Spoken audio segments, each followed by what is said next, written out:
welcome to the following on a cricket podcast here on the talkSPORT YouTube Cricket Network. I have Saurabh Somani with me. I'm Jarrod, Kimber. We talked in the preview about how there were some Indian fans looking at a 5-1, 5-1 would have been weird, a 5-0 victory. And now almost before they'd even lost this test, I was getting inundated with the same sorts of people suggesting it was going to be 4-1. Actually, it looks like it's going to be a pretty close series. I would say that India has been through their two toughest test matches, and they've won all. I'm not sure India should be feeling like they're in a bad situation at all. Yeah, they shouldn't. And to be fair, the 5-0 or even the current 4-1 guys, I think are a minority. Sometimes they're a vociferous minority, but they're still a minority. Nobody seriously expected, this series to be entirely one-sided. Like you said, these are two very good teams. India will be really happy with... before the series, if you had told India you'll be 1-1 going into the third test, you'd have taken it, right?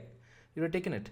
So, yeah, I think it sets up the rest of the series beautifully, right? Now it's a 3-match shootout almost. Both teams have had their moments. Both teams have had their problems. And we'll see who deals with what, how. The only thing that I thought about the brief final morning was Jasprit Bumrah's first over was in the 120s and he didn't bowl another after that. Is that because he had gone down in the first innings, or is that just normal precaution? Anyway, we're losing this test. The silver lining is Bumrah gets 3 days extra rest. What did you make of it? What I found was interesting is why bowl him at all if he's going to bowl at 120s, right? Like, did he not want to bowl? And they said, well, you're bowling the first over. And he's like, okay, I'm going to bowl it as slow as possible. Like, that's kind of what it felt like, right? So it's a bit, sorry, cat. It's a bit of a weird one to do, right? To have him bowl so slow and then go about it from that point of view. So, yeah, that was the thing I was interested in. I can't imagine he was injured, right? Because he just wouldn't have bowled at all. So it felt like to me he was sort of saying to them, I don't need to be doing this. But yes, look, that was weird. Here's what, actually, let's just talk a little bit more about the morning, as you said. Nitish Reddy looked really good again.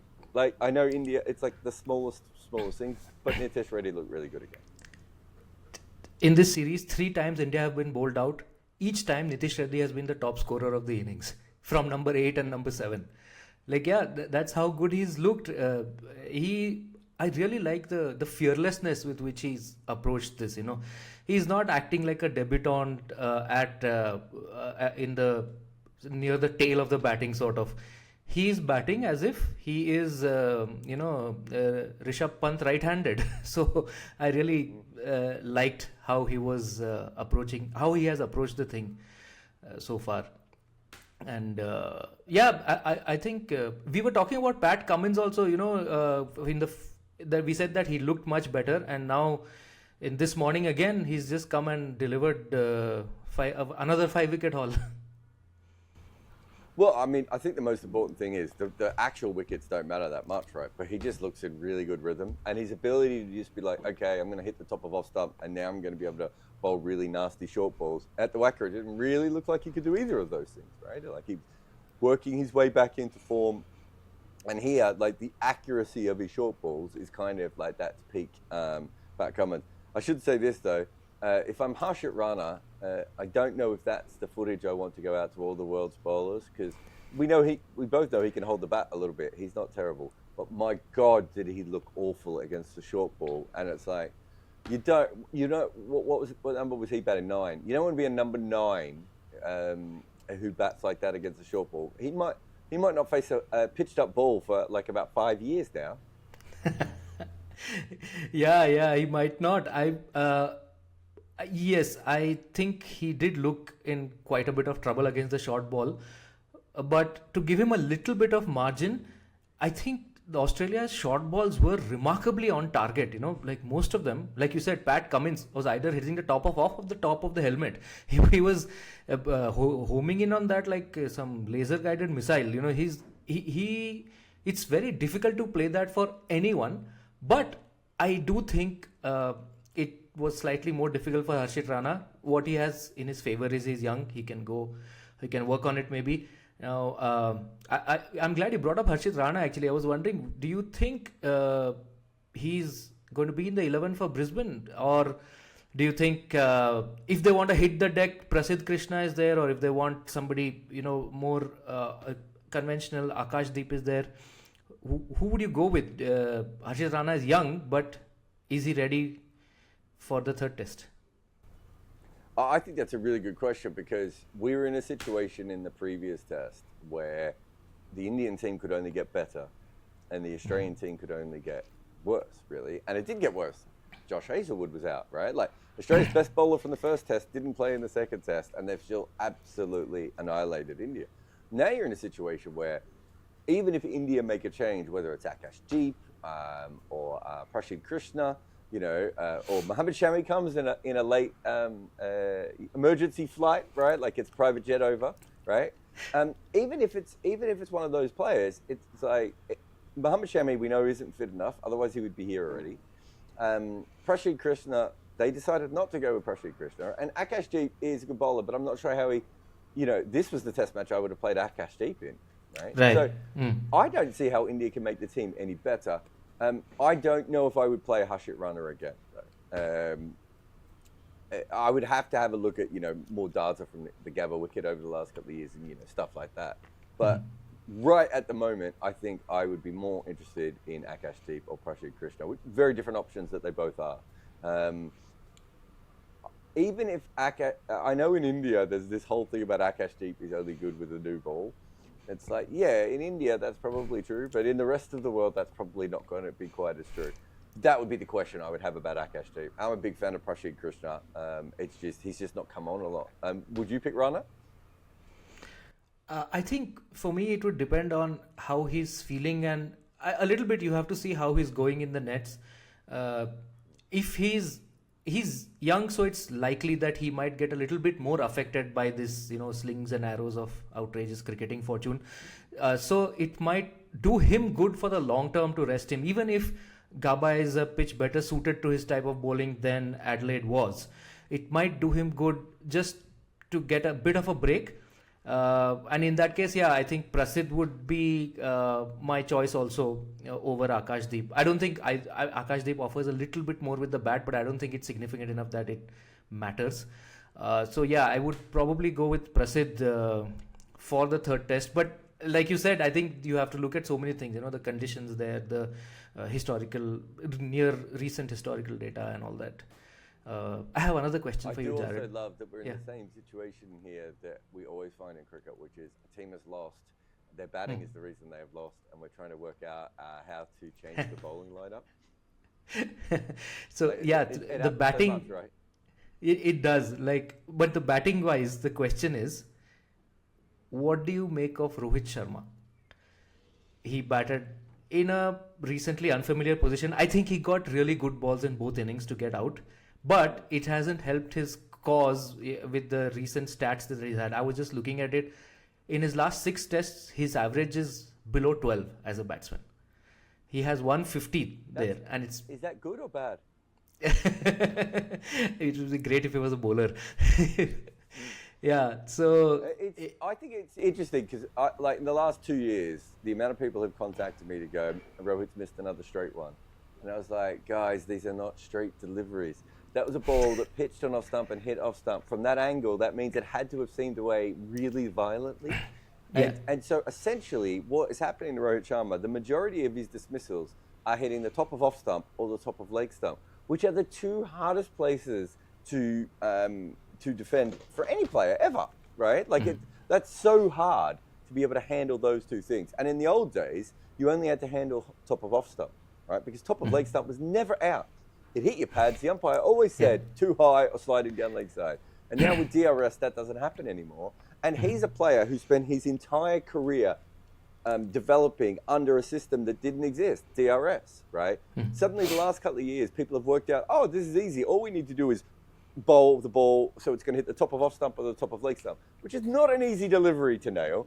But when you're facing someone like Pat Cummins or Scott Boland, they're going to do that a lot. Josh Hazlewood probably as well, right? They're going to do that a lot more than anyone else is. And so you're in this situation time and time again where people are like, he's missing straight ones. It's like, these are not straight deliveries. Having said that, I don't know how he fixes it, because if it was just the ball occasionally beating the outside of the bat, you'd be like, okay, well, he could probably move across to off stump a little bit, play for the ball, play slightly outside the ball, and he can cover it, right? But if he's also then getting beaten on the inside, right? How does he cover both of those? And we've seen him try and walk down the wicket. We've seen him bat out of his crease occasionally. It's not that, like, I think there's a lot of Indian fans going, he's not doing anything. It's like, I've seen him do plenty of things, just none of them have worked. Yeah. It's, you got to think, is Rohit maybe has he just been really unlucky in this past year, getting really good balls more than an average batsman would get? And if that is the case, then obviously you give him some margin.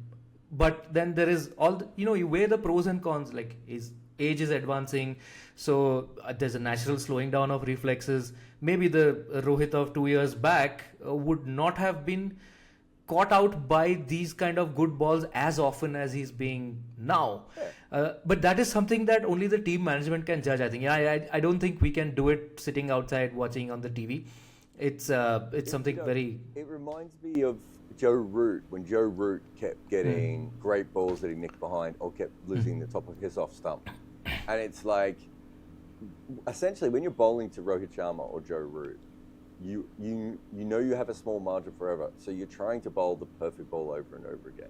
So you're trying to bowl the ball that essentially the wobble ball is going to hit the inside of off stump or middle stump most of the time, right? And then what you're hoping is that occasionally it deviates enough that it hits the top of off and beats the outside edge, or takes the outside edge, or deviates back, hits the top of leg, right? There's probably long periods of time where people have bowled those exact balls to Joe Root and Rohit Sharma, and it's just kept hitting the middle of the bat, right? Or it's deviated, but it's moved too far down the leg side, so you don't get the LBW, or it's missed off stump.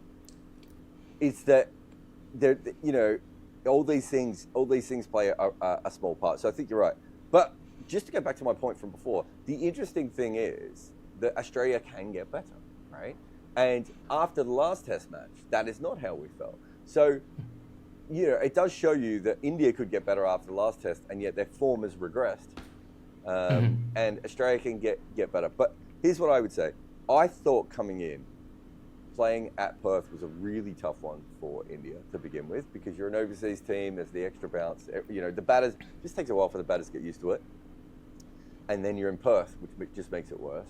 The next Test was in Adelaide.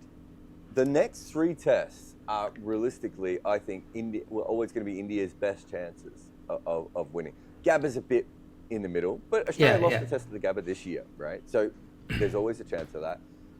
MCG is one where India have had some success, and historically the SCG, to be honest, they used to be good at the Adelaide Oval historically as well. These wickets have changed, but the point being that those are the 3 tests that if you were penciling them in, India had a lot more chance on. The Gabba being next is probably not what they would have wanted, though. They probably would have preferred the MCG or SCG to be next, I think. Yeah, I would agree, but isn't the SCG and MCG also, aren't they in recent years leaning more towards seam bowlers than they used to be? All Australian pitchers are leaning towards seam bowlers. Yeah. So, but I just think that the Gabba is. I just think that the MCG surface and the SCG surface could probably still dry out a little bit in a different way and get a little bit more batter friendly. We haven't seen much of it, so the amount of grass they've put on both those wickets hasn't happened. But I think there's still a slight difference between those surfaces. But you're right. I mean, it may not matter at all. Yeah, I think given that India won in Perth, they shouldn't feel low on confidence going into even a Gabba, right? I mean, you have just won at Perth, which is maybe even tougher conditions than you get in Gabba. So, and you can easily put this defeat down to pink ball. And I think the first day, actually, where India lost a few wickets that maybe they could have not lost, like Rahul, Kohli, Gill, especially in that period. And they took some getting used to the pink ball's movement, and when they had it at the best time to bowl, they didn't get the wickets they wanted. Like that just sort of set the narrative for this test, which I think if they look at it like that, they might also feel just like Australia felt after Perth, that it's not as bad as the scoreboard shows, and we still have a chance to compete. Yeah. No, I agree. How do you feel about the series in total at the moment? It feels like quite a low energy series from the past couple ones, which have been almost completely played on social media and everything else. This feels like at the moment the Indian fans haven't quite engaged, and even the Australian fans are. I think they got a bit of a punch in the. The Australian fans kind of expected to win this series quite easily. They lost the first test. They've come back in Adelaide. I'm not really sure where either fan base is at the moment. It feels, for an Australia-India series, this feels low energy. For the rest of the world, it would not. I think maybe Siraj and Head felt the same way, so they decided to up the energy quotient. I don't know if you saw it, but Siraj in the morning said that no, it's a lie that he told me well bowled. You can see that he's not telling me well bowled, he's telling me something else. I was still in the middle of my celebration. I had not told him anything, and he told me something else, so I just reacted. He was talking to Harbhajan Singh, of all people, about a exchange of words in the middle in Australia. So that was nicely ironic. Harbhajan, also being a guy with a sense of humor, he told Siraj has been appointed DSP in Hyderabad, which is a police rank. He has received an honorary rank in the police. So Harbhajan just told him, when that guy comes to Hyderabad, because he is going to come because he plays for that team, you can arrest him because you are a DSP. It was funny, actually, after all that it was Head who caught Siraj at the end. Yes, it couldn't have been any other way, right? It had to have been Head who caught Siraj. So I don't know. I think in itself, I think the incident is sort of not that significant. We have had, it was what, like a 5-second verbal, kerfuffle in the middle. It was nothing. But it's been played up a fair bit, maybe because everyone feels this is the energy that was lacking. Like you're used to some amount of needle in India, Australia or whatever, and it's been played up quite a lot. I think also because it's the South Australia player, right? And let's be honest, they haven't had many good players for a long period of time. And he makes 100 and it's a huge moment, and then Siraj sends him off. So I get it. There was some very good booing. I'll give the Adelaide crowd, the very, very well orchestrated booing. You don't always get that. You sometimes get booing from certain pockets. It felt like it was a 360 boo in that one. Saurabh, Somani, thank you very much. I'm sure we'll be back later this week to talk. We've got spare days, so talkSPORT probably want to bring us back again. We might talk about some of the things that we were talking about before this test and how they've held up and how they haven't. But either way, that is Saurabh Somani. I'm Jarrod, Kimber, and this is the talkSPORT Cricket YouTube channel. We'll see you again very soon for more following on